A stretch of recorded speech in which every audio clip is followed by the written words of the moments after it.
Hello, good morning students. आप सभी का स्वागत है ऑनलाइन स्टडी में। तो बेटा हम लोगों का इस तरीके से एक यूनिट फिनिश हो गई है, मतलब 2 चैप्टर हो गए हैं। अब हम लोग सेकंड यूनिट पढ़ेंगे शुद्ध गतिकी। इसमें पहला चैप्टर है आपका थर्ड चैप्टर जो रहेगा सरल रेखा में गति, लीनियर इक्वेशन। ठीक है, सरल रेखा में गति। हाँ तो बेटा जी चैप्टर 3 देखिए, आप देख रहे हैं सरल रेखा में गति, motion in a straight line. ठीक है ना। तो इसका जो बेटा पहला टॉपिक आता है निर्देश फ्रेम या निर्देश तंत्र, फ्रेम ऑफ रेफरेंस इसको कहते हैं। इसका मतलब समझते हैं। अच्छा, सरल रेखा में गति तो पता होगा। सरल रेखा में गति एक लाइन में जो गति हो रही है, ठीक है, किसी पर्टिकुलर दिशा में जो गति हो रही है, लीनियर हो, ठीक है ना, तो मोशन इन स्ट्रेट लाइन हो जाएगा। ठीक है, तो इसका पहला टॉपिक हम लोग लेते हैं निर्देश फ्रेम तंत्र। फ्रेम ऑफ रेफरेंस है क्या? ये किसी वस्तु अथवा कण के निर्देशांक क्या हो सकते हैं? X Y Z. मूल बिंदु के सापेक्ष वस्तु अथवा कण की स्थिति को व्यक्त करते हैं। अच्छा, आप देख सकते हैं एक्स वाई जेड क्या है। आपने एक्सिस तो पढ़ा है ना, जो X axis, Y axis, Z axis होता है। अभी हम आपको दिखा रहे हैं क्या होती है एक्सिस, समझिएगा उसको पहले। ये आप देख सकते हैं, ये क्या है? एक्स एक्सिस, वाई एक्सिस और ये जेड एक्सिस। इन्हीं के वो निर्देशांक लिखे हुए थे एक्स वाई जेड। तो ये बेटा क्या होता है? ये मूल बिंदु है आपका। ठीक है, ये क्या है? मूल बिंदु है। अब अगर हम यहाँ पे कोई भी बॉडी मूव कर रही है, यहाँ पे हो, कहीं पे भी हो, तो उसका निर्देशांक बनेगा। अगर इधर है तो जेड और एक्स में बनेगा, वाई क्या हो जाएगा? 0 हो जाएगा। अब ये तीनों है तो तीन निर्देशांक कब बनेंगे? जब फिगर होगा 3D आपका। 3D फिगर का मतलब जिसकी 3 डायरेक्शन होती। जैसे आपका घर हो गया, घर 3 डायरेक्शन में होता है, एक्स वाई जेड, लंबाई चौड़ाई और ऊंचाई। इस तरीके से समझिए, ये तीनों अगर इसको समझना है कायदे से, तो ये लाइन और ये लाइन तो समझ में आ रही है कि ये दोनों परपेंडिकुलर, लेकिन ये परपेंडिकुलर नहीं पता चल रही, होती तीनों परपेंडिकुलर है। तो आप ऐसे समझिए, इस तरीके से देखिए, जैसे ये पेन है तो ये एकदम 90 डिग्री पे ये ऐसे होता है, तो ये इसके ऊपर ऐसे डायरेक्टली खड़ा हुआ होता है, आप देख सकते हैं। ठीक, अब ये 3 है तो तीनों के तीनों कैसे होते हैं? 90 डिग्री पे एक दूसरे से मिले हुए होते हैं और इसको कहते हैं मूल बिंदु। तो इसी के सापेक्ष जो कोई पिंड है उसकी स्थिति बताई जा रही है कि एक्स वाई और जेड है। ठीक है बेटा, चलिए अब हम लोग चलते हैं। तो फ्रेम रेफरेंस समझ में आया। कोई भी बॉडी इस बिंदु के सापेक्ष में अगर कहीं पर है तो उसके निर्देशांक एक्स वाई जेड हो जाएंगे। कौन 0 होगा, कौन 0 नहीं होगा, ये तो बात की बात है। ठीक, चलिए आगे चलते हैं। तो बेटा ये उसका दूसरा टॉपिक हो जाएगा, समय आकाश निर्देश फ्रेम। इसमें क्या है? एक ऐसा निर्देशांक कोऑर्डिनेट फ्रेम जिसमें समय मापन हेतु एक घड़ी की आवश्यकता होती है, उसे क्या समय आकाश निर्देश फ्रेम कहते हैं, जिससे कि विभिन्न क्षणों का अद्वितीय यूनिक आकलन किया जा सके। तो ऐसा निर्देश क्या होता है? समय आकाश निर्देश कहलाता है। इसमें क्या होता है? एक्स वाई जेड, ये तो 3 जो फ्रेम रेफरेंस के थे वही है। टी क्या है? समय आ गया, तो इसमें 4 निर्देशांक हो गए, कहलाता है। ठीक है ना। तो अब देखिए क्या है अगला टॉपिक, निर्देश फ्रेम के प्रकार। निर्देश फ्रेम मुख्यतः 2 प्रकार के होते हैं, एक जड़त्वीय इनर्शियल फ्रेम ऑफ रेफरेंस, एक अजड़त्वीय इनर्शियल फ्रेम ऑफ रेफरेंस। ठीक, 2 हो गए, ए इनर्शियल, ए इन इनर्शियल होता है। इसमें क्या है? एक विमीय, द्विविमीय और त्रिविमीय गति। एक विमीय मतलब सिंपल सी जो एक डायरेक्शन में मूवमेंट हुए, एक विमीय है। द्विविमीय मतलब 2 तरफ मूवमेंट हो रहा हो, एक स्थिति में 2 तरफ मूवमेंट हो रहा हो, तो द्विविमीय गति हो जाएगी। त्रिविमीय गति मतलब कोई भी पिंड या कोई भी पार्टिकल हवा में जब गति करे तो वो त्रिविमीय गति हो जाएगी। क्लियर है? मतलब वो एक्स वाई जेड तीनों में एक साथ मोमेंट करेगा।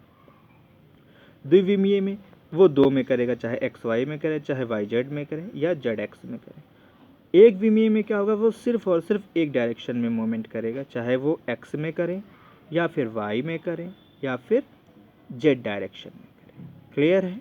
देखिए समझते हैं इसको क्या है। यदि किसी वस्तु की गति का निरूपण एक्स वाई जेड तीनों निर्देशांकों में किसी एक एक निर्देशांक में परिवर्तन के द्वारा निरूपित किया जाए तो वस्तु उसकी एक विमीय गति कहलाती है। जो मैंने बताया कि एक डायरेक्शन की बात की जाए, मतलब एक निर्देशांक ही अगर उसमें आपका आ रहा है, बाकी दोनों जीरो हो जाएं तो वो एक विमीय हो जाता है। ठीक है, देखिए क्या है एक विमीय, इसका निर्देशांक कैसे लिखा जाए। ठीक है बेटा, तो देखिए यदि किसी वस्तु की गति निरूपण एक्स वाई जेड तीनों निर्देशाओं में से किन्हीं दो निर्देशांकों में परिवर्तन के द्वारा निरूपित किया जा सके तो वस्तु की गति द्विविमीय हो जाएगी। मैंने बताया था ना कि दो डायरेक्शन की बात की जाए तो द्विविमीय हो जाएगी। उसी प्रकार त्रिविमीय में क्या, यदि वस्तु की गति का निरूपण के लिए तीनों निर्देशांकों एक्स वाई जेड से किया जाए तो वस्तु की गति त्रिविमीय गति हो जाएगी। जैसे एग्जाम्पल, फर्स्ट वाले का एग्जाम्पल है ये, एक्स वाई जेड तीन निर्देशांक है, तो देखिए तीनों को कैसे लिखा जा रहा है। पहली बार में सिर्फ वाई का डायरेक्ट दिखाई जा रही दो, और बाकी दोनों एक्स और जेड को क्या कर दिया गया, जीरो कर दिया गया, तो एक विमीय हो गई। ये भी देखिए एक्स दिखाया जा रहा, वाई और जेड जीरो, तब भी एक विमीय। यहाँ पे देखिए एक्स और वाई दोनों जीरो, जेड को दिखाया जा रहा है, तो ये क्या हो गई, एक विमीय हो गई। आदि एक विमीय गति को प्रदर्शित करता है। क्लियर? अब देखिए आगे क्या है। सेकंड कंडीशन में है एक्स वाई जेड, सॉरी एक मिनट, ये देखिए आप पहले एक्स वाई जेड है तो 2,4 ये जीरो हो गया, तो एक्स और वाई तो दिखाया जा रहा है लेकिन वाई जेड को क्या कर दिया गया, जीरो कर दिया गया। मतलब क्या हुआ कि ये दो डायरेक्शन हो गई, एक्स को जीरो, वाई और जेड को दिखाया गया। यहाँ पे क्या दिखाया जा रहा है, एक्स और जेड को दिखाया जा रहा है, वाई को जीरो कर दिया गया, देखिए ना। तो ये क्या हो गया, द्विविमीय हो गया। ये आपका त्रिविमीय है, एक्स वाई जेड। देखिए तीनों नंबर लिखे हुए हैं, 2 3 4, एक्स वाई जेड तीनों के तीनों नंबर लिखे हुए। जब तीनों नंबर लिख जाए तो ये गति क्या हो जाएगी, त्रिविमीय गति हो जाएगी। करेक्ट है? चलिए, तो ये निर्देश फ्रेम था, ये इतना ही है। अब इसका दूसरा टॉपिक जो है दूरी एवं विस्थापन। पढ़े हो, काफ़ी टाइम से पढ़ते हुए चले आ रहे हो दूरी एवं विस्थापन, तो उसी को स्टार्ट करते हैं। तो दूरी और विस्थापन बेटा है क्या, बेसिकली कैसी राशियां हैं, दूरी बताएंगे आप, कैसी राशि है दूरी? तो दूरी है आपकी अदिश राशि, और विस्थापन क्या है, सदिश राशि। ठीक है ना? अदिश और सदिश पता है। सदिश मतलब जिसमें परिमाण के साथ दिशा की जरूरत हो, सदिश तो सदिश हो जाती हैं, और जिसमें सिर्फ और सिर्फ परिमाण होता है, दिशा नहीं होता, वो क्या होती हैं, अदिश राशियाँ होती हैं। उनमें दूरी एक उसका एग्जाम्पल है। तो आइए इनकी डेफिनेशन देखते हैं क्या है। किसी गति का मान वस्तु या व्यक्ति द्वारा तय की गई पथ की लंबाई उसके द्वारा चली गई दूरी कहलाती है। मतलब नॉर्मल सी बात है, किसी गति का मान गति में ही आएगी, वस्तु या व्यक्ति द्वारा तय की गई पथ की लंबाई, वो कितना चलता है उसके द्वारा चली गई दूरी कहलाती है। वो कैसा टेढ़ा मेढ़ा चाहे जैसे जाए, वो दूरी होती है। विस्थापन का शॉर्टेस्ट डिस्टेंस होती है विस्थापन। जबकि किसी गतिमान वस्तु द्वारा दो बिंदुओं के मध्य तय की गई न्यूनतम दूरी को विस्थापन कहते हैं, शॉर्टेस्ट डिस्टेंस। ठीक है ना? शॉर्टेस्ट डिस्टेंस को हम विस्थापन कहते हैं, डिस्प्लेसमेंट। और जो दूरी, जो पथ की लंबाई वो तय करता है, जैसे हम यहाँ से स्टार्ट करते थे, नॉर्मल सी बात है, जैसे यहाँ से स्टार्ट किए और हमको यहाँ तक जाना है, लेकिन हम पहले यहाँ गए, फिर यहाँ आए, फिर इधर गए, फिर इधर गए, तो ये क्या है, दूरी है। और विस्थापन की बात करें तो ये सीधी लाइन क्या हो जाएगी, विस्थापन हो जाएगी। जैसे आप अपने घर से निकले स्कूल आने के लिए, लेकिन आने से पहले आप कहाँ चले गए, चाय पीने चले गए होटल पे, फिर निकले दोस्तों बुलाने चले गए, तब कॉलेज आए, तो ये आपकी हो गई दूरी। और कॉलेज घर से निकले आप सीधा चले आए एकदम, तो ये आपका विस्थापन हो जाएगा। ठीक है ना, पॉइंट टू पॉइंट जब चला जाए तो विस्थापन, और जब घूमते फिरते चलो तो दूरी।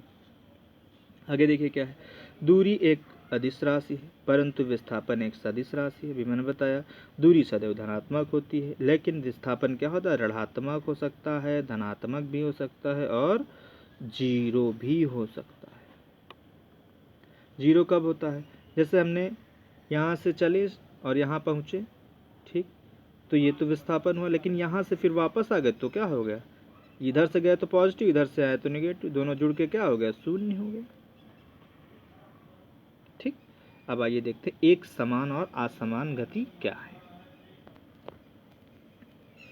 एक समान एवं असमान गति, यदि एक गतिमान वस्तु समान समयांतरालों में समान दूरियां तय करती हैं, समान समयांतरालों में समान दूरियां तय करती हैं, तो वस्तु की गति कैसी होगी, एक समान होगी। मतलब एक निश्चित समय में निश्चित दूरी तय करती, समान समयांतराल में समान दूरी तय करती है, तो कैसी गति हो जाएगी, एक समान गति हो जाएगी। उसी प्रकार यदि कोई गतिमान वस्तु समान समयांतराल में असमान दूरियां तय करता है तो क्या हो जाएगा, असमान गति हो जाएगी। आइए एग्जाम्पल के थ्रू समझते हैं। देखिए बड़ा एग्जाम्पल पहला क्या है, ओ से हम चले ए से चले बी से चले सी। जब ओ से ए चल रहे हैं तो 20 मीटर चल रहे हैं, ठीक, ए से बी चल रहे हैं 20 मीटर चल रहे हैं, बी से सी चल रहे हैं 20 मीटर चल रहे हैं, क्लियर है। फिर देखिए ओ से ए चल रहे हैं तो 20 मीटर, फिर ओ से बी चल रहे हैं तो 40 मीटर, फिर ओ से सी चल रहे हैं तो हो रहा है 60 मीटर। ठीक, ये एक एक सेकंड की डिस्टेंस है, सारी की सारी एक एक सेकंड की डिस्टेंस है। फिर देखिए क्या हो रहा है कि एक सेकंड में हम 20 चल रहे हैं, फिर यहाँ से यहाँ तक 1 सेकंड, फिर यहाँ से यहाँ तक 2 सेकंड लगेगा कि नहीं लगेगा, तो 2 सेकंड में बेटा भी हम 20 चल रहे हैं। कैसे चल रहे हैं, क्योंकि हम टोटल डिस्टेंस चल रहे हैं 40, लेकिन अगर ए से बी की बात करेंगे तो 20 ही हो रहा है। ए से बी कितना हो रहा है, 20 हो रहा है।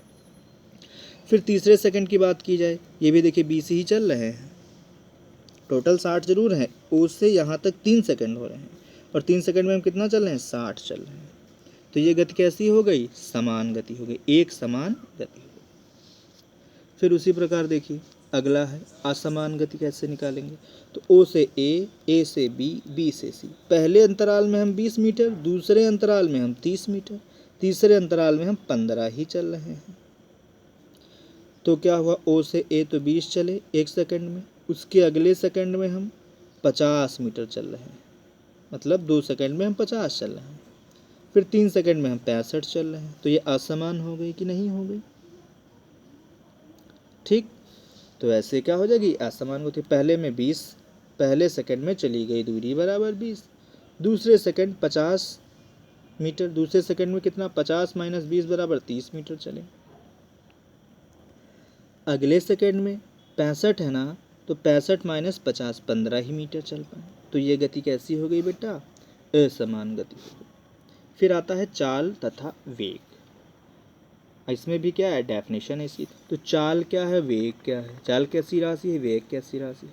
चाल आपकी कैसी राशि है, अदिश राशि है, मतलब जिसमें दिशा नहीं होती है, सिर्फ और सिर्फ परिमाण होता है। वेग कैसी राशि है, सदिश राशि है, इसमें क्या होता है, दिशा और परिमाण दोनों होता है। ये वेक्टर क्वांटिटी है, ये स्केलर क्वांटिटी है। एकांक समय अंतरालों में वस्तु द्वारा चली गई दूरी वस्तु की चाल कहलाती है। एकांक समय अंतरालों में वस्तु द्वारा चली गई दूरी वस्तु की चाल कहलाती है। ठीक, ठीक बेटा। अथवा किसी गतिमान वस्तु द्वारा किसी दिए गए समयांतराल में तय की गई दूरी और दूरी तय करने में समय के अनुपात को वस्तु की चाल कहते हैं। चाल को बेटा किससे प्रदर्शित करते हैं, यस, चाल को एस से, स्पीड होती है ना, एस से प्रदर्शित करते हैं। दूरी को डी से, डिस्टेंस होती है। तो एक अदिश राशि है यह सदैव धनात्मक होती है, जबकि वस्तु द्वारा एकांक समय में प्राप्त विस्थापन को वस्तु का वेग कहते हैं। यह एक सदिश राशि है, इसे कैपिटल V से प्रदर्शित करते हैं। ठीक, ये वेक्टर होता है, इसके ऊपर वेक्टर ऐसे चढ़ा देते तो ये वेक्टर क्वांटिटी हो जाती है। ठीक है ना, तो ये आपकी सदिश राशि। ठीक है ना बेटा जी। तो बेटा हम नेक्स्ट क्लास में पढ़ेंगे चाल के प्रकार और भी कुछ डेफिनेशंस। ठीक है बेटा, तो आज के लिए इतना ही। मिलते हैं हम लोग नेक्स्ट क्लास में, तब तक के लिए take care, bye bye, thank you.